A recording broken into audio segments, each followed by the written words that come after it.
నిజము మరిచి ఊహలలో ప్రజల్ని విహరింపచేసేటటువంటిదే జర్నలిజం. ఇదివరకు సినిమా, టీవీ ఇట్లాంటిది ఊహాజనిత జీవితాలు లేదా నవల్స్ ఇవన్నీ ఊహాజనిత జీవితాలలోకి తీసుకువెళ్ళేటటువంటిది.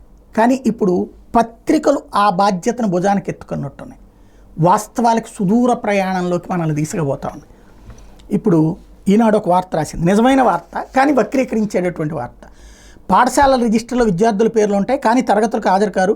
వాళ్ళు ఎక్కడున్నారో తెలియని పరిస్థితి. వైకాపా ప్రభుత్వంలో బడి మానేస్తున్న వాళ్ళని తగ్గించి చూపేందుకు చేసిన గిమ్మిక్కులు ఇప్పుడు బయటపడుతున్నాయి. రాష్ట్ర వ్యాప్తంగా గత వారం రోజుల్లో పాఠశాలకు సరాసరిన గైర్హాజరవుతున్న విద్యార్థులు 24.3% మంది ఉన్నారు.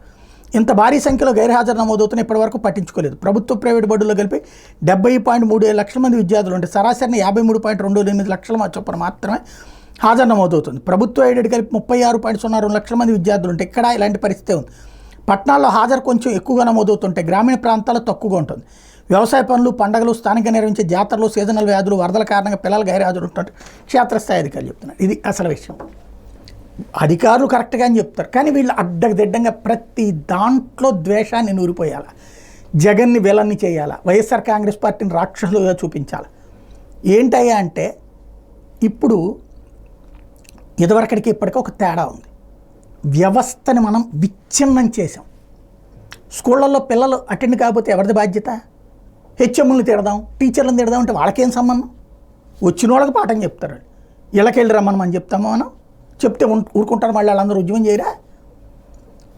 గతంలో సచివాలయము, వాలంటీరు, స్కూల్కి మధ్యన అనుసంధానం ఏర్పాటు చేశారు.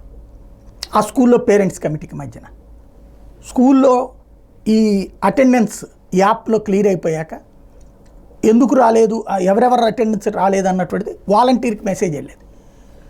వాలంటీర్ ఆ ఇంట్లో వెరిఫై చేసేవాడు. ఉద్దేశపూర్వకంగా ఎగ్గొట్టే వాళ్ళు ఉంటారు పిల్లలు. అంటే ఇంటి నుంచి బయలుదేరి స్కూల్కి అని చెప్పి మధ్యలో డొమ్మా కొట్టేవాళ్ళు. వాళ్ళు ఏదన్నా ఉంటే వెంటనే తెలిసిపోయేది. రెండవది, తల్లిదండ్రులే వాళ్ళని కూలీకి పంపించడమో లేకపోతే ఇతర పనులకు పంపించడమో చేసేటటువంటిది. వాళ్ళది ఒకటి ఉంటుంది, అది తెలిసిపోయేది. ఇట్లాగా వేరియస్ రీజన్స్ తెలిసేది. ఇప్పుడు 24% మంది అటెండ్ కాలేదు. ఇందులో ఒక కాన్సెప్ట్ ఉంటుంది, వరదల ఏరియాలో ఉన్నటువంటి పిల్లలు ఎట్లా అటెండ్ అవుతారు? పుస్తకాలు, యూనిఫామ్లు అన్నీ నాశనం అయిపోయినాయే. గ్రౌండ్ రిపోర్టింగ్ చేస్తే విషయం తెలుస్తుంది. వాళ్ళు ఎలా అటెండ్ అవుతారు? ఏం పుచ్చుకుని వెళ్తారు స్కూల్కి? అదొక సమస్య ఉండొచ్చు. లేదా ఈ మధ్యకాలంలో ప్రభుత్వం ఇచ్చే సంక్షేమ పథకాలన్నీ కూడా ఆగిపోయేటప్పటికి, ఒక్క పెన్షన్ తప్పించి మిగతా అన్ని అమ్మఒడి ప్లేస్లో ఇస్తామన్న తల్లికి వందనం, లేకపోతే మహిళలకి ఏదో పేరుతో వచ్చేటటువంటి డబ్బులు ఆగిపోయేటప్పటికి, డబ్బులకి సంపాదన కోసం ఇప్పుడు ఏం చేస్తారు? మళ్ళీ పిల్లల్ని ఇదివరకు ఎందుకు జగన్ పెట్టింది తల్లికి వందనం, ఇది అమ్మకి ఒడి అన్నటువంటిది. మీ పిల్లల్ని స్కూల్కి పంపించండి అమ్మ, ఓ రకంగా అదో లంచం. మీ పిల్లల్ని స్కూల్కి పంపించండి అమ్మ, కూలి పనులకు తీసుకుపోవాకండి, ఆ కూలి పని డబ్బులు ఏదో నేను ఇస్తాను, అలా చదివించండి అమ్మ అని చెప్పడం. ఇప్పుడు అది తీసేస్తే పిల్లల్ని ఆడికే పట్టుకుపోతారు. అట్లాగే సెలవులు అంటే ఇంకా దసరా సెలవులు ఉన్నాయి కాబట్టి కారణాలు వేరే ఏదో ఉంటాయి. కానీ అటెండెన్సే తేడా అంట. అటెండెన్స్లో ఎవరు తేడా వేస్తాడు? ఎందుకు వేసుకోవాలి? ఇందులో